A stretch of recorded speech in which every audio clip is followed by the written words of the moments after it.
জামুগুৰি হাটত যোৱা ২৪ ঘণ্টাত আৰক্ষীয়ে আটক কৰিবলৈ সক্ষম হৈছে নকল সোণৰ ব্যৱসায়ৰ সৈতে জড়িত ৭জনকৈ অপৰাধীক।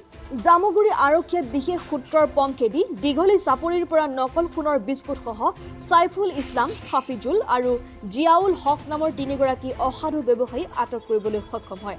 আনহাতে আজি দিনৰ ভাগত জামুগুৰি হাটৰ কুসুমটোলাৰ শোণিতপুৰ বিশ্বনাথ জিলাৰ সীমাত প্ৰায় ২ কেজি ওজনৰ এখন নকল সোণৰ নাওসহ অমৰ কুমাৰ, কৌশৰ কুমাৰ, সন্তোষ কুমাৰ আৰু আনিছ কুমাৰ নামৰ নকল সোণৰ ব্যৱসায়ৰ লগত জড়িত ৪জন লোকক আটক কৰিবলৈ সক্ষম হয়।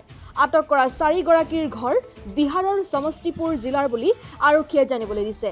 আৰক্ষীয়ে আটক কৰা আটাইকেইগৰাকীক ইতিমধ্যে জেল হাজতলৈ প্ৰেৰণ কৰা হৈছে। আমাৰ স্পেচিয়েলি ফোন কৰিলে যে আমাৰ থানা এলেকাৰ দীঘলী চাপৰিত মানে লখিমপুৰ বঙালধাৰৰ পৰা ২জন লোক আহি পেলাই আত্মগোপন কৰি আছে আৰু মানে অবৈধ ব্যৱসায়িক লোক। সেইমতে আমি অপাৰেশ্যন কৰিলোঁ গৈ পেলাই তাতে আমি সাইফুল ইছলাম বুলি মানুহজন পালোঁ। তাৰপিছত যাৰ ঘৰত ৰাখিছিল হাফিজুদ্দিন বুলি তেওঁকো পালোঁ। তেওঁলোকক সোধপোছ কৰোঁতে তাত আৰু এজন মানুহ পালোঁ জিয়াউল হক।